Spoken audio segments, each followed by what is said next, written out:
Existem os fatores limitantes aumentam. Quer dizer que extremos de frio, ou até de extremos de frio e calor também. No clima continental dos Estados Unidos, no estado de, por exemplo, pode ser North Dakota, Oklahoma, no verão você faz 40 e poucos graus, e no inverno menos 20. Com isso você reduz o número de plantas capazes de sobreviver a essas condições extremas. Né? É um funil quase, que se onde você está selecionando um número muito menor de organismos que podem sobreviver nessas condições. Mas uma explicação parcial. E nas regiões equatorianas você tem uma condição na qual sobrevivem mais plantas, diferentes tipos de árvores, né?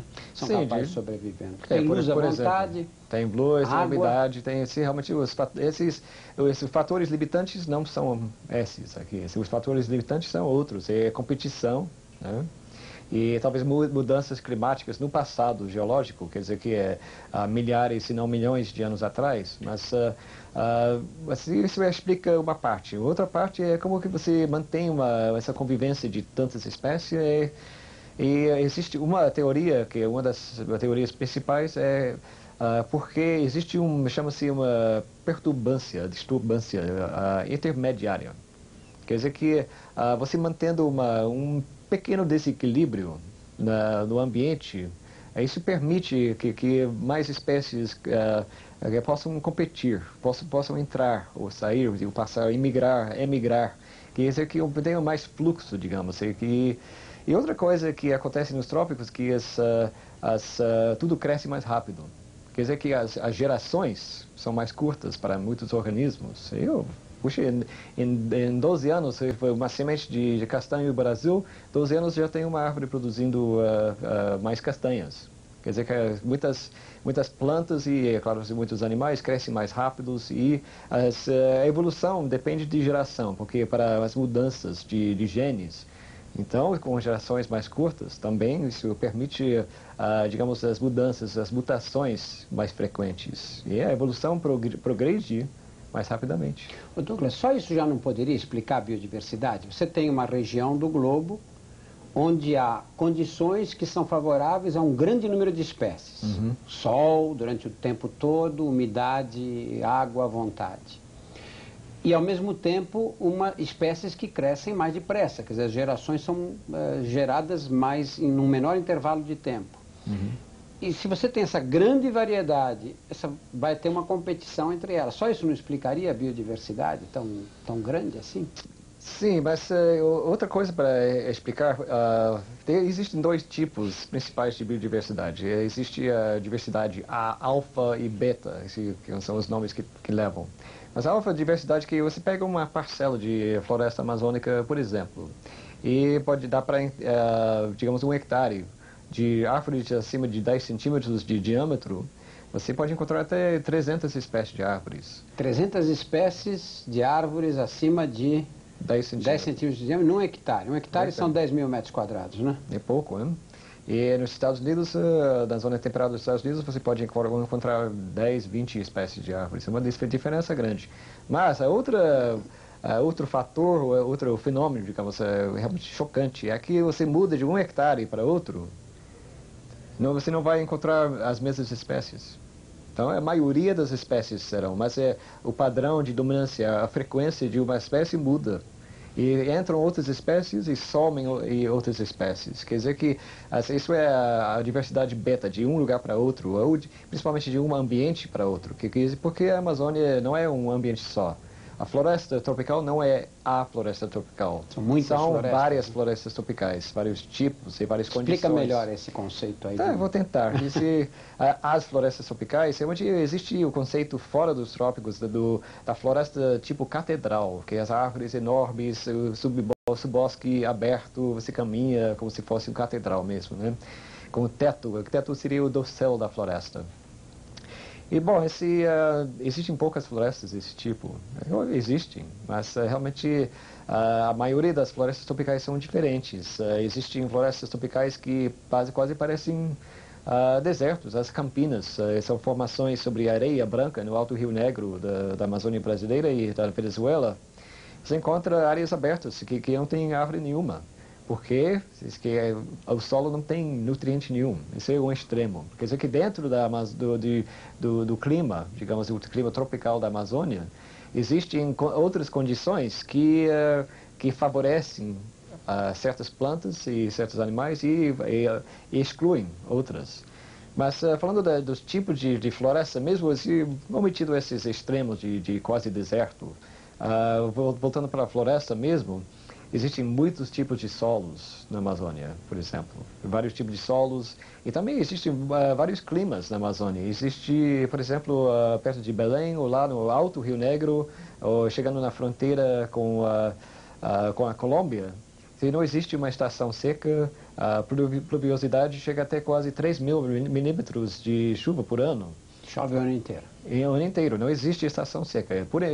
Mas, em contraste, você chegando, por exemplo, em Santarém ou em Rio Branco, a capital do estado do Acre, existe uma estação realmente bem definida, estação seca, que existe estresse hídrico e que tem uma certa proporção das árvores perdem suas folhas, como se fosse o cerrado, alguma coisa. E quer dizer que existem diferenças climáticas, diferenças nos solos e relevo também. Na Amazônia tem montanhas, tem áreas que são inundadas 7 meses por ano, tem áreas que são inundadas 12 meses por ano, tem áreas que não são inundáveis, tem áreas de relevo ondulado, tem áreas onde tem barrancos, como eu falei, tem montanhas de arenito, tem montanhas de granito, existem muitas diferenças das condições edáficas, chamamos. Douglas, deve ser muito complicado você, como botânico, entender qual o mecanismo de formação dessas florestas todas e ter um conhecimento a respeito das espécies existentes em cada uma, não é? Quer dizer, na verdade, há especialistas botânicos em cada uma dessas regiões? Infelizmente são poucos. A Amazônia, apesar da atenção que a Amazônia recebe na mídia e na política, entre os conservacionistas nacionais e internacionais, realmente, pelo menos na área de botânica, existem poucos pesquisadores, poucas pessoas que realmente conhecem a Amazônia. Infelizmente, os dois grandes botânicos da última geração da Amazônia são o João Moça Pires, que no final da sua vida estava vinculado com o Museu Gueldi e com a Embrapa em Belém. Infelizmente faleceu há uns poucos anos atrás. E o Dr. William Rodrigues aposentou-se em Curitiba. E realmente os grandes líderes dessa última geração não estão conosco mais na Amazônia. A atividade botânica na Amazônia não é suficiente. Não é suficiente? Não chega nem perto. Como você vê isso? Quer dizer, se você pudesse organizar uma sistemática de estudos na floresta amazônica, se tivesse recursos para isso, como é que você acha que isso poderia ser feito? Uma região tão extensa daquele jeito? Isso é complicado. Eu acho que o grande perigo seria de tentar fazer tudo de vez. Assim você acabaria fazendo um trabalho muito superficial. E o que aconteceu durante a década, 1977 até 87, aquela época do Projeto Flora Amazônica, isso foi uma época de amostragem geral da Amazônia. Se mandaram excursões para todos os cantos da Amazônia. Isso foi depois do Projeto Ratam Brasil, que fez uma coisa parecida, que amostraram a Amazônia inteira, para os solos, para plantas, para tudo. Mas agora que estamos com uma base superficial, mas pelo menos uma base extensa sobre a flora amazônica, eu acho que está na hora de enfocar certas áreas que são, digamos, são regionais. Quer dizer que dentro da Amazônia, por exemplo, infelizmente existem apenas 2 ou 3 projetos sobre a flora de uma região. Existe o projeto sobre a flora da reserva Adolfo Duque, fora de Manaus. Existe o projeto sobre a flora do estado do Acre. Mas isso é muito pouco. São 2 bancos de dados realmente ativos sobre a flora amazônica em 5 milhões de quilômetros quadrados. Isso não é suficiente. Quer dizer que é importante mobilizar os recursos humanos que já dispomos, tanto dentro do Brasil como os colaboradores estrangeiros como eu. E mobilizar os recursos humanos que já dispomos, capacitar mais pessoas, incentivar os alunos, principalmente os alunos que são dos estados amazônicos, e também empregar essas pessoas, que talvez é a coisa mais difícil. Nós, infelizmente, estamos chegando ao final do nosso programa sobre biodiversidade com o Dr. Douglas Daly, que é botânico, curador de floresta amazônica do New York Botanical Garden. Douglas, muito obrigado. Obrigado a você. E o Dr. Douglas voltará com a gente no próximo programa. Não percam, por favor. Este é um programa da Reitoria de Assuntos Comunitários da Unip, Universidade Paulista. Muito obrigado.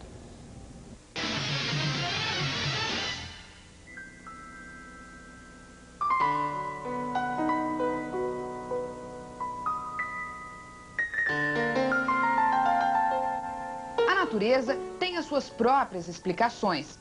Um aprendizado que chega até mesmo pelo silêncio.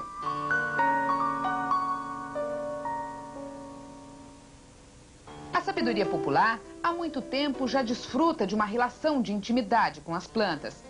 A casca da laranja, cipó-tuíri e alfazema. E algumas folhas de tangerina, e aí fazia aquele chá assim, um pouquinho forte, uma pitadinha de sal e um pouquinho de álcool. Pilo aquilo bem misturadinho, né?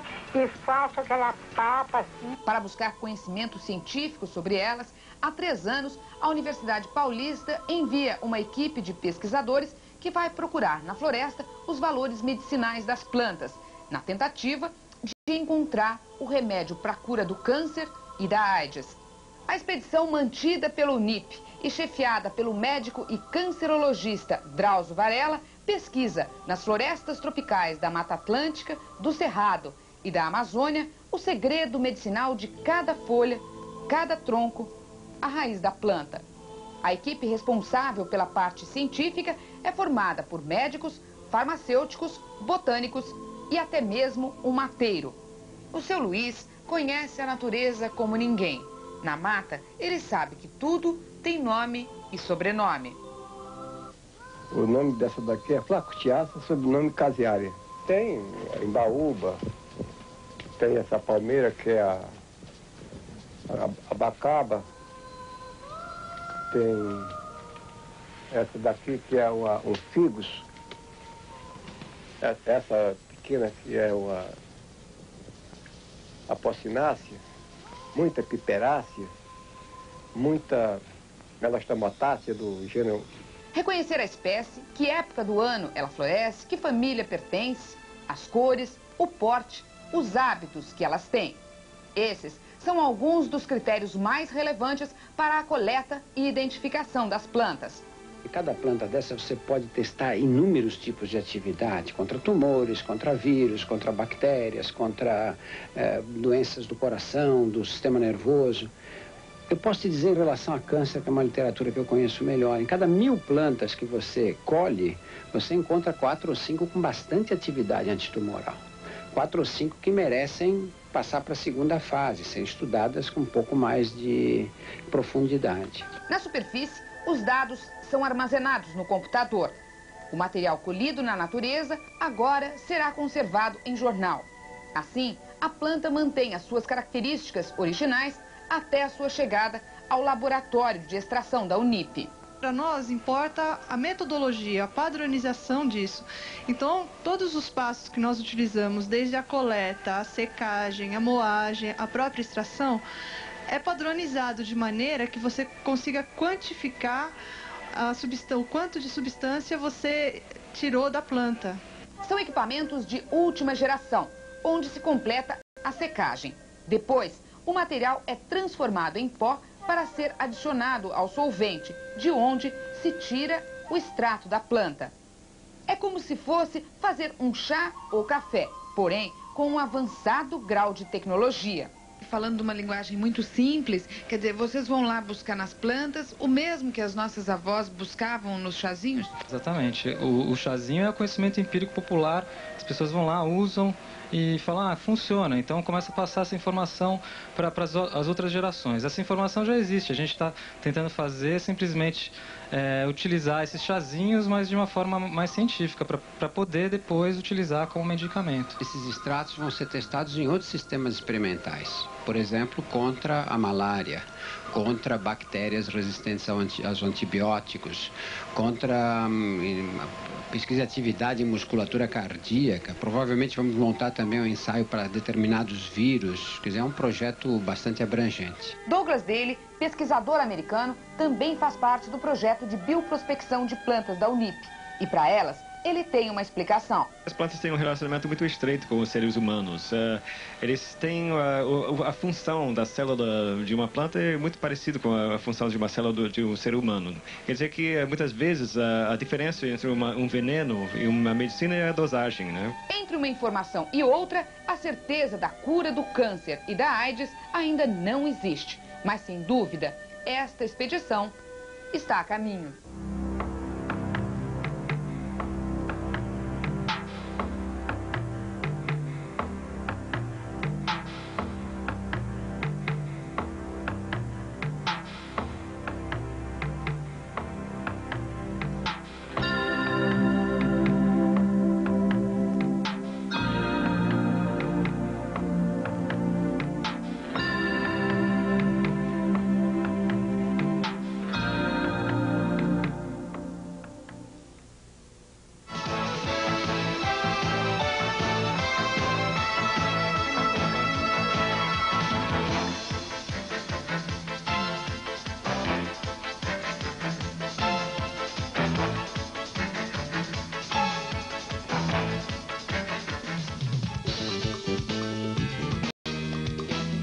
Do Sem Terra, João Pedro Stedley. Ele é acusado de incitar saques no Nordeste e de formação de quadrilha.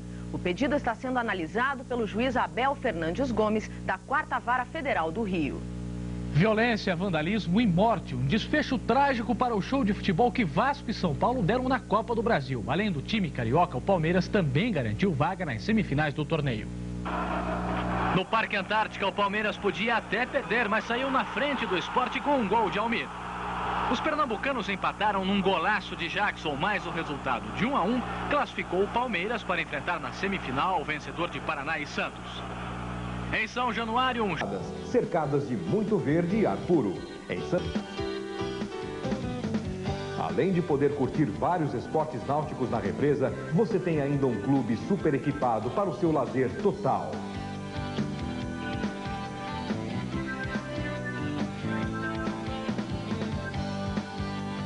Aqui você investe com total segurança. O loteamento é aprovado pela CETESB, pela Prefeitura e esta casa com todas as vantagens de praia e campo, sem o tumulto do litoral.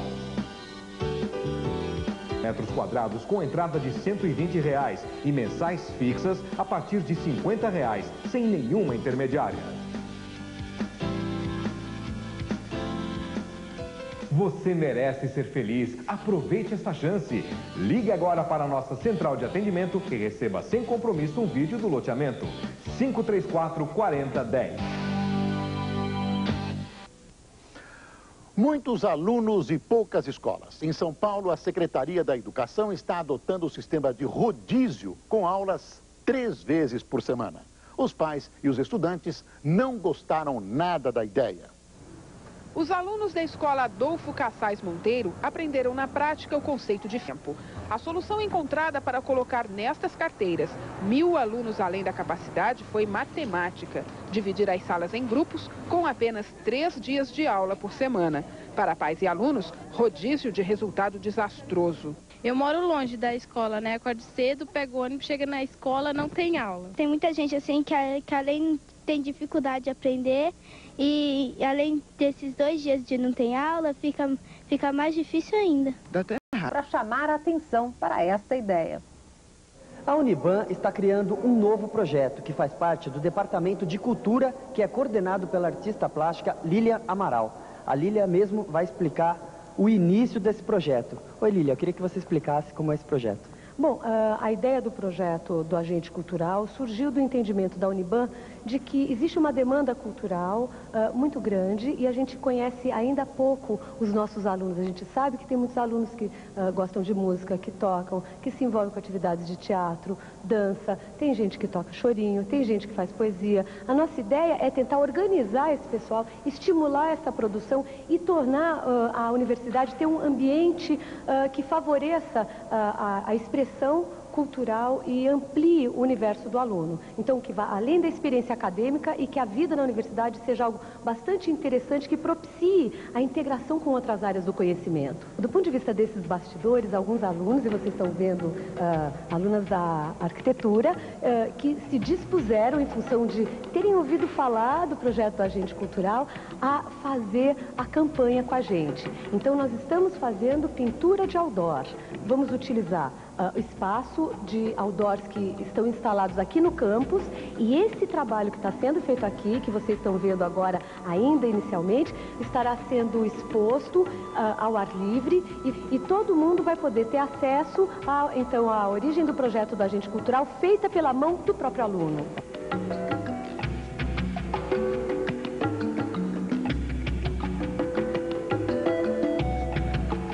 A gente tem que entender quantas peças fazem parte desse painel. Isso é uma primeira etapa. Uma segunda etapa é a gente discutir, então, o conceito da campanha do Agente Cultural e como estamos utilizando a linguagem do outdoor, o que precisa, o que um outdoor tem que o caracterize? A síntese e o impacto. A gente está imaginando que é uma pessoa que está sempre se deslocando e que não está com tempo para ver aquilo. Então, aquela informação tem que ser forte o suficiente, impactante para capturar a atenção de quem está passando. Nós chegamos, então, a esse esquema. Nós teríamos como se fosse o espaço de um corredor ou espaço de uma sala de aula, com lousas, com informação, o Agente Cultural, vagas ilimitadas, qualquer um pode participar, todos os alunos de todas as disciplinas que tenham interesse em estar desenvolvendo atividades aqui na Uniban ou que desenvolvem fora e que queiram estar trazendo essas atividades para cá, vão ser super bem acolhidos e a gente adoraria que todos os alunos se tornassem agentes culturais. Eu pretendo ser uma agente cultural porque eu acho que é uma coisa legal de você estar interagindo junto com a faculdade, entendeu? Sem você estar fora, porque você tem a visão de dentro da sala, mas não ter contato com outros profissionais que futuramente serão meus amigos, vou ter que trabalhar com eles e conviver. A relação com as artes plásticas é porque a gente não está fazendo um trabalho impresso na gráfica, a gente está fazendo um trabalho pintado à mão, é um trabalho expressivo. E a ideia de estar fazendo uma conexão então com a arquitetura é porque a gente está podendo trabalhar numa escala que é a escala urbana. A gente está preparando o aluno indiretamente para operar com a vida real. Aqui nós estamos trabalhando única e exclusivamente com o papel, que é o papel utilizado pelo outdoor, é um papel sulfite, que tem uma gramatura um pouco mais espessa. Nós solicitamos para que quando chovesse não ficasse transparente. Então, ele é um papel um pouquinho especial, mas ele é o mesmo papel, só que é utilizado em grandes campanhas. E estamos usando como tinta látex acrílica, que é uma tinta que pode ficar exposta ao tempo, nós não vamos ter nenhum problema, o trabalho não vai borrar. É o mesmo material que a gente utiliza para pintar a fachada, por exemplo, de uma casa. Essa etapa aqui a gente está chamando de laboratório de criatividade, mas o trabalho não acaba aqui. Ele tem uma segunda etapa, nós vamos fazer um segundo outdoor, mas esse outdoor é surpresa. Vocês só vão vê-los quando eles estiverem prontos, lado a lado, no campus da Uniban. As alunas já terminaram a pintura do outdoor e por isso a gente está voltando para mostrar, mas parece que teve alguma mudança nesse outdoor, né? Sim, houve uma mudança. Nós resolvemos não escrever mais nada para que eu provocasse nas pessoas um impacto maior, entendeu? Provocasse a curiosidade de saber o que era aquilo, entendeu? Então, resolvemos deixar a imagem limpa, sem nada escrito. E criou impacto? Criou. Por exemplo, na minha sala o pessoal perguntou: o que é isso? É muito bonito, mas o que é? Abertura de alguma coisa. Um olho. Vai entrar dentro dessa porta e o que é depois? O que tem lá? Ô Lília, mas parece que teve um problema. Acabaram de colocar o cartaz e já picharam, né? Ai, que bom, você fez uma ótima leitura da imagem do segundo outdoor, que complementa a nossa campanha do Agente Cultural. Quando a gente desenvolveu, quer dizer, o Clube de Criação, que é o primeiro dos clubes dos agentes culturais, pensamos o seguinte: qual seria a linguagem que comunicaria com o nosso alunado, que é jovem, ao mesmo tempo utilizando uma linguagem que é transgressora e que, por outro lado, faz parte do cotidiano das pessoas e está na rua, já que o outdoor é um meio de comunicação que está no espaço urbano? Ué, o grafite, a pichação. Então, nós trabalhamos com esta linguagem artisticamente no outdoor que foi pintado à mão, com spray, mas no lugar adequado, no local correto, transformando alguma coisa que poderia ser, no mau sentido, transgressora, como uma poética criativa. Então, a gente lança a mão disso tudo no nosso projeto de criação. Eu acho que essa contaminação, no bom sentido, essa penetração nas diferentes áreas da universidade, que nós não temos um curso de artes exclusivo, mas nós temos a arte diluída em várias áreas acadêmicas. É isso que o agente cultural vai fazer. E é isso que é importante deixar muito claro, que a gente não quer criar uma panela de pessoas que já sabem. Nós queremos tornar acessível a todo mundo que esteja em qualquer área do conhecimento a expressão criativa. Todas essas pessoas, alunos e não alunos, aguardem profissionais da Uniban, serão o nosso segundo alvo. Nós queremos que todas essas pessoas possam estar se enxergando nessa iniciativa. Por isso que a gente tem que ser muito claro e utilizar todas as formas de divulgação. Nós vamos entrar com mini cursos de formação de agentes culturais. Então, se você não tem certeza, mas tem curiosidade, venha, participe. A gente vai estar à disposição.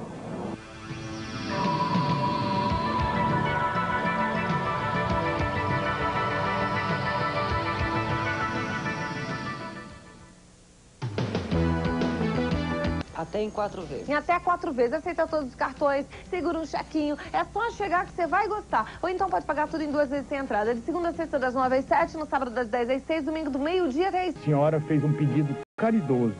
Ela queria uma medalha bem singela que exprimisse a sua bondade. Ela também escutou uma oração que hoje corre o mundo em todas as línguas. Os que rezam essa prece juram que jamais a graça divina lhes faltou. É só dizer: Ó Maria concebida sem pecado original, rogai por nós que recorremos a vós.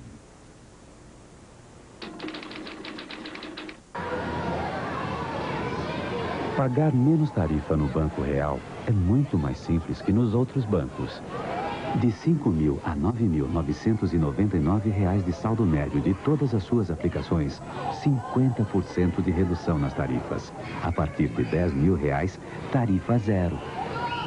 Tarifa zero Banco Real. Os 30 mil trabalhadores. Quanto mais curso, mais qualificação as pessoas tiverem, mais facilidade de arrumar emprego, com certeza ele vai ter. Este economista acha que a requalificação não é suficiente. Se a política macroeconômica implica em taxas de juros reais elevadas, que restringem o crescimento, que restringem a produção, elas também restringem a geração de empregos.